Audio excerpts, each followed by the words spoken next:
முத்தமிழறிஞர் கலைஞர் அவர்களின் 102வது பிறந்த நாளில் அவரை என்றும் போற்றி வணங்கும் அமைச்சர் P. Geetha Jeevan. Summer holidays வந்தாச்சு, நம்ம ஜிடி ஹாலிடேஸும் வந்தாச்சு. GT holidays, south India's #1 travel brand. Doctor Sreevarma's, அனைத்து நோய்களுக்குமான குணம். ஐபிசி தமிழ் நேயர்களுக்கு வணக்கம். இன்றைய நேர்காணலில் நம்மோடு இணைந்திருப்பவர் திரைப்பட தயாரிப்பாளர் திரு கே. ராஜன் அவர்கள். சார் வணக்கம். வாழிய செந்தமிழ், வாழ்க நற்றமிழர், வாழிய பாரத மணி திருநாடு, மகாகவி பாரதியார். கேளுங்க. தக் லைஃப் படத்தை கர்நாடகாவில் வெளியிட மாட்டோம் அப்படின்ற மாதிரியான ஒரு எதிர்ப்பு வந்தது. கமல் நான் மன்னிப்பு கேட்க மாட்டேன், நான் பட வெளியிட்ட தள்ளி வச்சுக்கிறேன் அப்படின்னு சொல்லிட்டார். இதை பற்றி உங்களுடைய கருத்து? தமிழன் எப்பொழுதுமே தலை நிமிர்ந்து நடப்பவன். வருமானத்துக்காக தன்மானம் இழக்க மாட்டான், அவமானங்களை ஏற்க மாட்டான். கமலஹாசன் ஒரு விழாவில் சிவராஜ்குமார் கன்னட நடிகரை வச்சுட்டு சிறப்பு விருந்தினர் வச்சுக்கிட்டு ஒரு நமக்குள்ள ஒரு ஒற்றுமையை சொல்ல, ஒரு பாசத்தை சொல்ல, தமிழிலிருந்து தான் கன்னடம் வந்தது அப்படின்னு ஒரு ஆராய்ச்சிபூர்வமான உண்மை அது. அதை சொல்கிறார். கன்னடத்தை குறைச்சி பேசலை, கன்னடர்களை குறைச்சி சொல்லலை. தமிழுக்கும் கன்னடத்துக்கும் அவ்வளோ தொடர்பு, தாயும் மகளும் கொண்ட உறவு உண்டு. அதைத்தான் சொன்னார். அதுக்காக அங்கே இருக்க கர்நாடகாவில் முதல்ல பிஜேபி நிர்வாகி ஒரு கலவரத்தை விடார், அவர் தான் தூண்டி விட்டார். அப்புறம் அந்த சின்ன சின்ன குட்டி குட்டி கட்சிகள், அது எப்போவுமே மாஃபியா கேங் மாதிரி தமிழ்நாட்டில் ஏதாவது ஒன்றுன்னா பெரிய கலவரத்தை உண்டாக்குவாங்க, தமிழர்களை அடிப்பாங்க. அது கூட பெரிய வருத்தம் என்னென்னா, முதலமைச்சரும் துணை முதலமைச்சரும் சேர்ந்து கண்டனம் தெரிவிச்சிருக்காங்க. துணை முதலமைச்சர் சொல்லியிருக்காரு, பெங்களூர்லேருந்து ஒசூருக்கு தினமும் 60,000 பேர் வந்து போயிட்டுருக்காங்க, இது ஒரு கலவரமாக மாறிடக்கூடாதுன்னு ஒரு துணை முதலமைச்சர் சொல்கிறார். கமலஹாசன் உண்மையிலேயே தப்பாக பேசியிருந்தா நாம் கூட மன்னிப்பு. ஏன்னா நம்ம கன்னடர்கள் நாம் அவ்வளோ சகோதரத்துவமாக ஐக்கியமாக வாழறோம். இங்கே அவங்கள பாதுகாக்கிறோம், அங்கே பாதுகாக்கிறாங்க. ஆனால் சில நேரத்தில் பயங்கரமாக தாக்கிடுறாங்க. காவேரி நீர் பிரச்சனைன்னு வந்ததுன்னா நமக்கு இங்கே வறட்சியாகி தண்ணியை விடுங்கன்னு கேட்டாலே அடிக்க ஆரம்பிக்கும். பல முறை பஸ்ஸை கொளுத்துறான், தமிழை அவமானப்படுத்துகிறான். அப்படி கலவரம் நடக்கிற இடம். ஆனால் நம்ம ரொம்ப ஜாக்கிரதையாக கன்னட மக்களோடு ஒத்துமையாக வாழறோம். இப்போ கமலஹாசன் அந்த விழாவில் பேசுறது தப்புன்னு அங்கே சில குட்டி குட்டி கட்சிகள், அதெல்லாம் பணத்துக்காக மிரட்டுற கட்சிகள், அவங்க மன்னிப்பு கேட்கணும் அப்படின்னு போராடுறாங்க. கமலஹாசன் என்ன பண்ணுறாரு, கோர்ட்டுக்கு அப்பீல் பண்ணுறாரு. இந்த மாதிரி இந்த படம் ரிலீஸு ஒரு கலவரம் வரும்போது இருக்கு, போலீஸ் பாதுகாப்புக்கு உத்தரவிடுங்கள் போடுறார். கோர்ட் என்ன பண்ணோம், இருதரப்பையும் விசாரித்து சொன்னது உண்மையா, கன்னட மொழி தாய் தமிழா இல்லையா, இல்லைன்னா இல்லைன்னு சொல்லிட்டு போ, இருக்குன்னா இருக்குன்னு சொல்லிட்டு போ. அதை நீதிபதி பண்ணியிருக்கு, பாதுகாப்பு கொடுன்னு சொல்லியிருக்கணும். ஆனால் அந்த நீதிபதி மன்னிப்பு கேளுன்றதுலேயே குறியாக இருக்கார். அதாவது உனக்கு என்ன ஈகோ, நீ 300 கோடியில் படம் தயாரிச்சிருக்க, நீ லாபம் ஏரியா லாபம் வேணாமா, நீ மன்னிப்பு கேளுன்னு சொல்கிறது ஒரு அபத்தமான. நீதிபதிகள் இப்படி யாருமே இந்தியாவில் நாங்கள் கேள்விப்படல. ஒரு நீதிபதி 2 தரப்பும் தீர விசாரித்து ஒரு தீர்ப்பு சொல்லணும். ஒன்று அவர் சொன்னது தப்பு அல்லது இல்லை, அதனால் பாதுகாப்பு கொடுங்க தேட்டருக்கு அப்படின்னு சொல்லியிருக்கணும். அது இல்லாமல் அவர் எதை பற்றியுமே கமலஹாசன் ஒரு லெட்டர் எழுதியிருக்கார், இது தவறாக புரிந்து கொள்ளப்பட்டது, நான் அந்த நோக்கத்தோடு சொல்லலை அப்படின்னு லெட்டர் அனுப்புனா, அதை நேற்று மத்தியானம் படிச்சுட்டு இல்லை மன்னிப்புன்ற வார்த்தை இல்லையேங்கிறார். அப்போ நீதிபதி நோக்கமெல்லாம் அந்த மாஃபியா கேங் போராடுறான்னு கலாட்டா பண்ணுறான்னு அவனுக்கு சாதகமாக இருக்கு. அது நீதிபதியுடைய வேலை இல்லை. அதனால் இப்போ என்னென்னா கர்நாடகா வரைக்கும் ஒரு வாரம் தள்ளி வச்சுட்டு உச்ச நீதிமன்றம் போவார். அங்கே நமக்கு நல்ல தீர்ப்பு கிடைக்கும். அதாவது கல் தோன்றி மண் தோன்றா காலத்தே முன் தோன்றிய மூத்த தமிழ். தமிழுக்கு 5000 ஆண்டு வரலாறு உண்டு. இப்போ அகழ் ஆராய்ச்சியில் பார்த்தீங்கன்னா இரும்பு பயன் 2000 ஆண்டுகளுக்கு முன்னாலே அப்போ சிறப்பு வாய்ந்த. அப்புறம் பெங்களூர் எல்லாமே தமிழ்நாட்டோடு தான் இருந்தது. இங்கே திருப்பதி, அங்கே பெங்களூரு, இங்கே திருவனந்தபுரம் எல்லாம் தமிழ்நாட்டோடு இருந்து Tamil cinema, Kannada cinema, Telugu cinema, மலையாளம்லாம் இங்கே தான் எடுத்தாங்க. அப்போது ராஜ்குமார் இங்கே தான் கோடம்பாக்கத்தில் டஸ்ட்புரத்தில் இருந்தார். என்டிஆர் ரங்கராஜபுரத்தில் இருந்தார். அப்படி ஒற்றுமையாக வாழ்ந்தவங்க நம்ம. அதை விட்டு இப்போ மன்னிப்புகள் சொல்கிறதோட ஒரு படத்தை நிறுத்துகிற அளவுக்கு ஒரு கோர்ட்டே முடிவு பண்ணது மிகப்பெரிய தவறு என்பது மக்கள் பேசிக்கிறாங்க. சார், இப்போது கடந்த காலத்துலேயும் இந்த மாதிரியான பிரச்சனைகள் வந்திருக்கு. ரஜினிக்கு பிரச்சனை வந்திருக்கு, சத்யராஜுக்கு பிரச்சனை வந்திருக்கு. அப்போல்லாம் வந்து அவங்க மன்னிப்பு கேட்டாங்க. என்ன காரணம்னா, ஒரு படத்தில் வந்து நிறைய பேரினுடைய வாழ்வாதாரம் சம்மந்தப்பட்ட ஒரு தயாரிப்பாளராக அவங்களுக்கு அது நல்லா தெரியும். கமலும் வந்து ஒரு நிறைய பேர் சம்மந்தப்பட்ட ஒரு விஷயம்ன்றதுனால மன்னிப்பு கேட்டுடலாம் அப்படின்றதான ஒரு டோனாக இருக்குது. தமிழ்நாட்டில் தமிழிசை கூட சொல்கிறாங்க, ஏன் ஈகோ பார்க்குறீங்க, மன்னிப்பு கேட்டுருங்க. நிறைய பேர் சம்மந்தப்பட்டது வேறு. அவர் தான் ப்ரொடியூசர், அதுக்கு மணிரத்னம். அதுதான் சொன்னேனே, வருமானத்துக்காக தன்மானம் இழக்கக்கூடாது.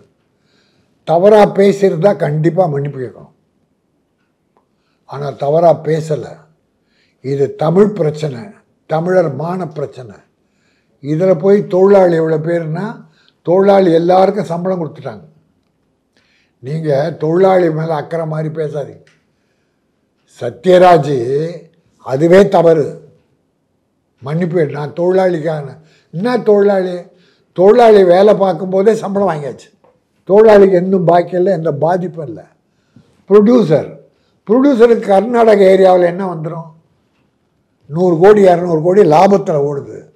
இது ஒரு 20 கோடி போட்டோமே, அது மற்றவங்க இருக்கலாம். ரஜினி சார் எது கேட்டார்? ஒரு உண்ணாவிரதம், காவிரி பிரச்சனையில் உண்ணாவிரதத்தை கலந்துக்கிட்டு இந்த மாதிரி பேசுகிறவன உதைக்கணுன்ட்டார். அப்போ அது பெரும் பிரச்சனை ஆகுது. எப்போவுமே அவங்க அப்படி தான். அப்போ அவர் இந்த உதைக்கணுன்ற வார்த்தை தப்பாக வந்துருச்சு. மன்னிப்பு தப்பு இல்லை. சத்யராஜ் ஏதோ ஒன்று தெலுங்கு பிரச்சனைக்காக இவர் நடிக்க போனவர். நீங்கள் டைலாக் எழுதணும்னு சொல்லி கொடுத்த டைரக்டர் அவங்கள பார்க்கணுமா, நடிகனை பார்க்கணுமா? வீண் வம்பு தமிழோட பண்ணுறதே சில குட்டி கட்சிகள், பொறுக்கி கட்சிகள், அவங்களுடைய வேலை அது. அதனால் தொழிலாளி எல்லாம் பாதிக்கலை. இப்போது சரி, அப்போ நீங்கள் படம் எடுக்கலையா? உங்கள் படம் தமிழ்நாட்டுக்கு வரலையா? கேஜிஎஃப்பை நாங்கள் எவ்வளோ அற்புதமாக ஓட்டி 100 கோடி லாபம் தமிழ்நாடு மட்டும். காந்தாரா 30 கோடி லாபம் தமிழ்நாடு மட்டும். நாங்கள் எவ்வளோ அழகாக ஒத்துழைச்சோம். இப்போ நாங்கள் எதிர்த்து இருந்தால் தொழிலாளி பிரச்சனை வந்திருக்காதா? இப்போ நம்முடைய மாபெரும் தலைவர் விஜய் ஒரு படம் நடிக்கிறார், ஜனநாயகம். அந்த படம் கன்னடக்கார ப்ரொடியூசர். விஜய்க்கு தமிழ் ப்ரொடியூசரே கிடைக்கல. இப்போது இதுவரைக்கும் அவர் சம்பாதிச்செல்லாம் தமிழ் ப்ரொடியூசர். போன வாரிசுன்னு ஒரு படம் தெலுங்கு ப்ரொடியூசர் கொடுக்குறாரு. இப்போ கன்னட ப்ரொடியூசர் கடைசி படம். ஏன்னா 250 கோடி எடுத்து அவன் தான் கொடுத்தான். இப்போ அந்த படம் ரிலீஸு இங்கே நாங்கள் எதுவும் பண்ண மாட்டோம். இல்லை பண்ணுறோன்ற மாதிரியான ஒரு டோனு வருது. No no no no thug life அங்கே ரிலீஸ் ஆகலாம். இது வரைக்கும் ஒரு தகராறு நம்ம பண்ணன்னு சொல்லுங்கள், வரலாறு சொல்லுங்கள், ஏதோ ஒன்று காட்டுங்க. இங்கே இருக்கிற தலைவர்கள், முதலமைச்சர்லாம் நம்மளை அடக்கி வைப்பாங்க. நான் ஒரு போராட்டம் நடத்தினேன். அவங்க தமிழனை கொண்டுட்டாங்க. சினிமா பார்த்துட்டு வரும்போது ராத்திரில் அவங்க மனைவியை கற்பழிச்சிட்டாங்க. அப்போ நான் இங்கே ஒரு போராட்டம் அறிவித்தப்போ பத்திரிகை செய்தியான உடனே கலைஞர் சிஎம் கூப்பிட்டே அவனை அடக்கமாக இருக்க சொல்லு, சென்சிட்டிவ் மேட்டர், போராட்டம்லாம் பண்ணக்கூடாதுன்னு சொல்லுன்னு அடக்கினார். என்ன நம்ம தலைவர்கள் எப்பவுமே அப்படி தான். சும்மா ஏதாவதுனா ஒரு அறிக்கை விடுவோம், கண்டிப்போம். ஆனால் இங்கே கலவரம் பண்ண மாட்டோம். இங்கே இருக்கிற கன்னட சகோதரர்களை நாம் தான் பாதுகாக்கணும். நம்முடைய அண்ணன் தம்பிங்க. நமக்கு அந்த எது வரலாறு சொல்லுங்கள். நம்ம ஏதாவது கெடுத்தோம், எந்த படத்தை நிறுத்தணும்னு சொல்லுங்கள். ஆனால் அவங்க எவ்வளோ வரலாறு சொல்லலாம். நமக்கு தர வேண்டிய தண்ணியே கொடுக்க மாட்டேங்கிறாங்களே. எதுக்கு எடுத்தாலும் போகிறான், அடிக்கிறான், உதைக்கிறான். கேபிஎன் பஸ் எத்தனை கொளுத்தினான், லாரிகள் எவ்வளோ கொளுத்தினான், தமிழன் இளைஞர்களை முட்டி போட வச்சு அவமானப்பட்டு. அதனால் நம்ம எந்த தப்புமே எந்த பாதிப்புமே, ஏன்னா நம் சகோதரர்களும் அங்கே வாழ்கிறாங்க.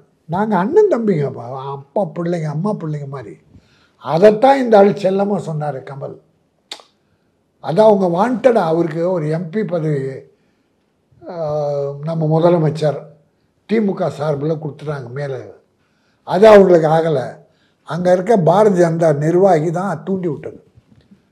அவங்க தூண்டி விட்டு கலவரம் வந்த உடனே முதலமைச்சரும் துணை அமைச்சரும் அவங்களுக்கு சாதகமாக பேசுகிறாங்க. இப்போ அங்கே நடிகர்லாம் பார்த்திங்கன்னா தண்ணீர் பிரச்சனை எந்த பிரச்சனை அவங்கெல்லாம் ஒன்றாயிடுவாங்க நமக்கு எதிராக. பட் இங்கே இருக்கிற ஒருத்தர் குரல் கொடுக்க மாட்டாங்க.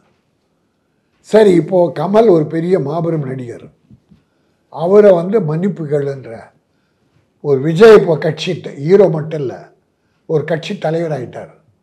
ஒரு தமிழன் கமல், எல்லாருக்கும் குருநாதர் மாதிரி, சிவாஜிக்கு அடுத்தது. இப்போ இவர் ஒரு அறிக்கை விட வேண்டாமா, கமல் பேசுறது சரியோ தவறோ, யாரும் கலவரம் பண்ணாதீங்க, படம் ரிலீஸ் ஆன ஒத்துழைப்பு தாருங்கன்னு ஒரு அறிக்கை விட்டால் தானே தலைவர். நீ பயந்துட்டு இருக்க, கன்னடக்காரன் படம் நடிச்சுக்கிட்டு இருக்க. கன்னடக்காரர் படம் எடுக்கிறதுனால வந்த பிரச்சனையா இல்லை ஜனநாயகன் கர்நாடகா ரிலீஸ் ஆகணுன்றதுக்காக அறிக்கை விடாமல் இருக்கிறாரா? ரிலீஸ் ஆகணும், கன்னட ப்ரொடியூசரை வேற. கன்னட எப்போ அவர் அறிக்கை விட்டார், எந்த பிரச்சனைக்கு அறிக்கை விட்டார்? அதனால் இங்கே இருக்கிற நடிகர்கள் எல்லாம் நமக்கு ஒரு பாதிப்புனா ஒத்துழைக்கவே மாட்டாங்க. ஆனால் கன்னட நடிகர் எல்லாம் ஒன்று சேர்ந்துருவாங்க. நீ காவிரி பிரச்சனையில் தமிழ்நாட்டில் பழைக்கிறவங்களே நடிக்கிறவங்களே அங்கே ஒன்றா சேர்ந்து குரல் கொடுத்தாங்க, நம்ம பார்த்தோம். சரி, இன்னொன்று கேட்குறேன். இப்போ ஏறக்குறைய 9-10 பேர் இங்கே நடிச்சிக்கிட்டு இருக்காங்க கன்னட நடிகர்கள். உபேந்திரா, சுதீப்போ யாரோ ஒரு நடிகர், பெரிய ஹீரோ, அவர் நடிக்கிறார் இங்கே. சிவராஜ்குமார் கூலி படத்துடைய செகண்ட் பார்ட்டில் பண்ணுறார். வில்லன்கள் கர்நாடகா, ஹீரோயினிகள் நம்ம அன்பாக வரவேற்கிறோம். நம்ம எதிர்க்க நம்ம சகோதரர்கள், நீங்கள் நடிங்க, நாங்கள் அங்கே அடிக்கிறோம். அவங்க ஒண்டி தான் இந்த வன்மத்தை கக்குறாங்க. இது ஒரு சின்ன பிரச்சனை, இதை போய் மன்னிப்பு கேளு. அவரே வருத்தம் தெரிவிக்கிற மாதிரியே ஒரு லெட்டர் எழுதி, நான் சொன்னதை தவறாக புரிந்து கொண்டார்கள், அவ்வளோதான் பண்ண முடியும். நீங்கள் வாண்டடாக கலவரம் பண்ணணும். அவர் எம்பி ஆகிறது பிடிக்கலை, பாராளுமன்றத்தில் தமிழ்நாட்டு குரல் ஒலிக்க போகுது என்பதாலே அங்கே அது ஒரு அரசியல் இன்றைக்கி அங்கே நடக்குது. அதனால் கமல் மன்னிப்பு கேட்க மாட்டார். வருமானம் அந்த 18 கோடி என்பாங்க, அந்த படம் வித்திருக்கு 18 கோடி, அது டோட்டல் லாபம் 200-250 கோடிக்கிட்ட வரும். போயிட்டு போகுது 18 கோடி. அதில் ஸ்டாண்ட் பண்ணுறார், அதை நான் பாராட்டுகிறேன். எந்த காரணத்தை மட்டும் கமல் மன்னிப்பு கேட்கக்கூடாது, கேட்க மாட்டார். என்னுடைய கருத்தையும் சொல்லிடுறேன். இந்த இதுக்கு தமிழ்நாட்டிலேருந்து எதிர்வினைகள் வருது. இப்போ தமிழ்நாட்டிலேருந்து சிலர் என்ன சொல்கிறாங்க அப்படின்னா, தக் லைஃப் கர்நாடகாவில் ரிலீஸ் ஆகலைன்னா நாங்கள் கன்னட படங்களை தமிழ்நாட்டில் ரிலீஸ் பண்ண விட மாட்டோம் அப்படிங்கிற மாதிரியான குரல்களை சில அரசியல் தலைவர்களே எழுப்புறாங்க. இது சினிமாவுக்கு நல்லதா? நல்லதா, இதுவும் நல்லதா, அதுவும் நல்லதில்லை. அது யாரால் வந்தது? உங்களால் வந்தது. நீங்கள் பண்ண நாங்களும் அதே பண்ணுவோன்றது எதுக்குமே நல்லது இல்லை. நீ பண்ண நீ தான் ஆம்பளையா? இங்கே ஆம்பளை இல்லையா? நான் என்ன சொல்கிறேன், படத்தை கோடி நீதிபதியே கேட்குறார், 300 கோடி செலவு பண்ணி படம் தயாரிங்க, இந்த லாபம் வேணாமா உனக்கு? மன்னிப்பு கேளு. ஈகோ, என்ன ஈகோ? நீதிபதி கேட்குறார், என்ன ஈகோ? மன்னிப்பு கேளுங்கிறார். உங்களுக்கு அந்த நிலைமை இங்கே வராதா உனக்கு? நாங்கள் பண்ண மாட்டோம், கண்டிப்பாக பண்ண மாட்டோம். எப்படி கேஜிஎஃப் காந்தாரா ஓடணுமோ அது மாதிரி கன்னட படம் நல்லா இருந்தால் ஓடும். நம்ம தமிழ் மக்கள் மனசு அப்படிப்பா, எப்போவுமே வந்தவர்களை வாழ வைப்பது. சரி, நாம் இன்றைக்கி பீகார், ஒரிசாவிலேருந்து எவ்வளோ தொழிலாளி வர்றான், குடும்பம் வர்றான். ஏன்னா தமிழ்நாடு தான் இன்றைக்கி அமைதி பூங்காவார். தமிழக முதல்வர் திட்டங்கள் அத்தனையும் அற்புதமாக இருக்குது. எல்லா தொழிலாளியும் நம்பிக்கையோடு பாதுகாப்பாக வாழறாங்க. 1.5 கோடி மக்கள்கிட்ட இருக்காங்க வெளி மாநிலத்தவர். நம்மால் இங்கே குடிச்சிட்டு படுத்து தூங்கிட்டு இருக்கான் வேலை பார்க்காம, தாய்மார்களை வேலை பார்க்க விட்டுட்டு மனைவியை இவன் குடிச்சிட்ருக்கான். பட்டு வெளி மாநிலத்தெல்லாம் வர்றான், நம்ம பாதுகாப்பான. அதை போல் கன்னட படம் வரும், நாங்கள் ஒத்துழைப்போம். ஆனால் எங்கள் படத்துக்கு வம்பு பண்ணும்போது நாங்கள் ஏதாவது எதிர்வினை ஆற்றுவது தான் நியாயம். இல்லைன்னா நம்மளை வந்து பேடின்னுடுவான். அவன் பாட்டு நடிக்கிறான்டா, இவன் பாட்டு அடி வாங்கிட்டு இருக்கான்டான்னா இது என்ன நியாயம்? நாம் தர்மப்படி நடப்போம். அவன் நடித்தால் அடுத்து சிந்திப்போம். இங்கே முதலமைச்சர்லாம் அதை விட மாட்டார், அலோ பண்ண மாட்டார். நம்மளை கண்ட்ரோல் பண்ணி வைப்பார். ஏன்னா நம்ம கன்னடம், தெலுங்கு, மலையாளம் ஒற்றுமையாக வாழணும்னு நம்முடைய முதல்வர் விரும்புகிறார். எல்லா தலைவரும் விரும்புகிறோம். நாம் ஓர வஞ்சனெல்லாம் பார்க்க விரும்பல. ஏன்னா நம்ம சகோதரர்கள். தமிழ்லேருந்து தமிழ்நாடே ராஜதானின்னு பேர், சென்னை ராஜதானி. அதில் தான் அங்கே திருப்பி போச்சு, அங்கே பெங்களூரு, இங்கே திருவண்ணாமலை. அப்போ நம்மோடு இருந்த சகோதரர்கள் தானே, நாம ஏன் அவங்க விரோதமாக பார்க்கலாம்? இல்லை சார், இப்போது இந்த விவகாரத்தில் வந்து கன்னடத்துலேருந்து படங்கள் இல்லை கன்னட தயாரிப்பாளர்களுடைய படங்களை இங்கே அனுமதிக்க மாட்டோம்னு சொன்னால் முதலிடத்தில் வந்து ஜனநாயகம் தான் வந்து நிற்கிது. நீங்கள் அதை நிறுத்தினா வந்து ஒரு தமிழ் நடிகர் தானே பாதிக்கப்படுறாங்க. எண்ட் ஆஃப் த டே விஜயுடைய படமாக தானே அது இருக்குது. என்ன பாதிக்கப்படுறான்? எங்கள் தமிழ் மானமே பாதிக்கப்படுது. பணமா மானமா? அவர் 250 கோடி வாங்கிட்டார், இனி படம் நடிக்க போகிறதில்ல. அதனால் விஜய் எந்த வகையில் பாதிக்கப்பட்டார்? தொழிலாளர்கள்லாம் வேலை செய்கிறதுக்கு சம்பளம் வாங்கிடுறாங்க. இதெல்லாமே செட்டில்டு. ப்ரொடியூசர் தான் பாதிப்பார் அண்ட் டிஸ்ட்ரிபியூட்டர்ஸ். நாங்கள் அந்த பாதிப்பை உருவாக்க மாட்டோம். எங்களை இப்படி படம் ரிலீஸ் ஆகாமல் செய்தால் வீண் வம்பு பண்ணால் அப்படி யோசிப்போன்னு சொல்கிறேன். அந்த எண்ணம் கூட கஷ்டமாக இருக்குது. இந்த வார்த்தையை நான் சொல்கிறது கூட தப்பாக இருக்கு. ஏன்னா சினிமா என்பது உலக மொழி, பொதுமொழி. இந்தியாவில் இன்றைக்கி பேன் இந்தியா படங்கள் ஏராளமாக வருது, எல்லா மாநிலத்துக்கும் போகுது. இன்னும் வளரணும். அப்படி தான் நாங்கள் கன்னட மக்களை பார்க்குறோம். எங்களை விரோதியாக்கி அவமானப்படுத்தாதே, இதுதான் வேண்டுகோள். கர்நாடகாவில் இந்த விவகாரத்துக்கு வந்து எல்லாரும் ஒரே குரலில் பேசுகிறாங்கன்னு சொன்னீங்க. தமிழ்நாட்டில் அந்த ஒரே குரல் இருக்குன்னு நினைக்கிறீங்களா? தமிழ்நாட்டிலேருந்தே தமிழிசை சொல்கிறாங்க கமல் மன்னிப்பு கேட்கட்டும், என்ன அவருக்கு ஈகோ அப்படின்னு சொல்லிட்டு. எப்போவுமே கிடையாது. காவேரி பிரச்சனை உயிர் பிரச்சனை. நமக்கு வர வேண்டிய தண்ணி, அந்த தண்ணியை கொடுக்க மாட்டேன் நாங்கள் தகராறு இருக்கும்போது இங்கே எதிர்ப்பு தெரியாத எவ்வளோ பேர் இருக்காங்க. ஆனால் அங்கே எல்லாரும் ஒன்று சேர்ந்துடும். நடிகர்கள், சேம்பர், ஃபிலிம் சேம்பர் எல்லாமே ஒன்று சேர்ந்து தமிழ்நாட்டுக்கு தண்ணி கொடுக்காதே போராடினாங்க. தமிழில் படம் நடிச்சிட்டு இருக்கவங்க கூட சிலர் போடுறாங்க. நம்ம ஆளுங்க நடிகர் சங்கம் சில முயற்சி எடுத்து எல்லாரையும் ஒன்று கூட்டுச்சு. சில நேரங்களில் ஒன்று சேர்ந்தாங்க, நான் இல்லைன்னு சொல்ல. அஜித் உட்கார்ந்தார், விஜய், ரஜினி எல்லாம் கூட உட்கார்ந்தாங்க. சில நேரங்களில் கட்டுப்பாடு இருக்குது, பல நேரங்களில் இல்லை. அந்த காவிரி பிரச்சனை ஒன்றில் தான் இருந்தது தவிர மற்ற பிரச்சனை எதுவுமே இல்லை. அதனால் நாம் அதுக்கெல்லாம் போக விரும்பலை. எங்களை மன்னிப்பு. கமலஹாசன் இது தப்பாக பேசலை, அவர் விளக்கம் சொல்லிட்டார். அதை ஏற்றுக்கிட்டு அந்த படம் ரிலீஸ் ஆகிறதுக்கு ஒத்துழைப்பு தரணும். கமலஹாசன் எந்த காலத்தும் மன்னிப்பு கேட்க மாட்டார், கேட்கக்கூடாது. கேட்குற அளவுக்கு அவர் தவறு பண்ணலை என்பது என்னுடைய கருத்து. இந்த விவகாரத்தில் இன்னொரு பார்வை முன்வைக்கப்படுது. தமிழ்நாட்டினுடைய முதலமைச்சரோ துணை முதலமைச்சரோ இப்போ வரைக்கும் இதை பற்றி பேசலை. அவங்க கமலுக்கு சப்போர்ட்டாக பேசியிருக்கணும். நம்ம பேசிகிட்டு இருக்கிற இந்த நொடி வரைக்கும் ஆளும் தரப்புல இருந்து அமைச்சர் KN நேரு மட்டும் சொல்லியிருக்கிறார், கமல் பேசினது சரிதான், அவர் பேசினது இந்த தப்பும் கிடையாதுன்னு சொல்லிட்டேன்னா முதலமைச்சர் இந்த விஷயத்தில் பேசியிருக்கணும்னு நினைக்கிறீங்களா? தேவையில்லை. அவங்க தான் சின்ன சின்ன நாட்டில் எவ்வளோ பிரச்சனை இருக்குது. தமிழகத்தை இந்தியாவின் முதலிடமாக உருவாக்கணும்னு பல திட்டங்களை போட்டு அதுக்காக பாடுபட்டு வர்றார். இது ஒரு சின்ன பிரச்சனை. நேரு சொன்னதே பெரிய விஷயம். இப்போ நாங்கள்லாம் சொல்கிறோமே. அதனால் CM அவங்களுக்கு அது பெரிய பிரச்சனையாக இருக்கலாம். அவங்க பாரதிய ஜனதா அரசியல் பண்ணதுன்றதால அவங்க விலையேறக்கூடாதுன்னு காங்கிரஸ் அரசாங்கம் அது சொல்லுது. பட் இங்கே நமக்கு அந்த அவசியம் முதல்வருக்கு ஏற்படலை. அது சின்ன பிரச்சனை, அவங்க பேச வேண்டியதில்லை, நாமே பேசிக்கலாம். தேவைப்படும் போது பேசுவார்.